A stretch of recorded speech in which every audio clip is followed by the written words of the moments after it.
മറ്റൊരു വാർത്ത. കേരള കോൺഗ്രസിന്റെ 60ാം ജന്മദിനത്തിന്റെ ഭാഗമായി കോട്ടയം തിരുനക്കരയിൽ ആഘോഷങ്ങൾക്ക് തുടക്കം. യൂത്ത് ഫ്രണ്ട് എം കോട്ടയം ജില്ലാ കമ്മിറ്റിയുടെ നേതൃത്വത്തിലാണ് തിരുനക്കരയിൽ 60 തിരിയിട്ട വിളക്ക് തെളിയിച്ചത്. ഉയരമുള്ള വിളക്കിന് മുകളിൽ കെ മാണിയുടെ ചിത്രം സ്ഥാപിച്ച ശേഷമാണ് പ്രവർത്തകർ വിളക്ക് തെളിയിച്ചത്. കേരള കോൺഗ്രസിന്റെ 60ാം ജന്മദിനത്തിന്റെ ഭാഗമായാണ് കോട്ടയം തിരുനക്കരയിൽ 60 തിരിയിട്ട വിളക്ക് തെളിയിച്ച് ആഘോഷങ്ങൾക്ക് തുടക്കമിട്ടത്. യൂത്ത് ഫ്രണ്ട് എം കോട്ടയം ജില്ലാ കമ്മിറ്റിയുടെ നേതൃത്വത്തിലാണ് ഉയരമുള്ള വിളക്കിന് മുകളിൽ കെ എം മാണിയുടെ ചിത്രം സ്ഥാപിച്ച വിളക്ക് തെളിയിച്ചത്.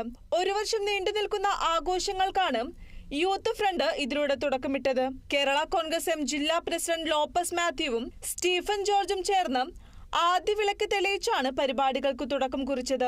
തിരുനക്കര പഴയ ബസ് സ്റ്റാൻഡ് മൈതാനത്തിന് സമീപമാണ് വിളക്കുകൾ സ്ഥാപിച്ചത്.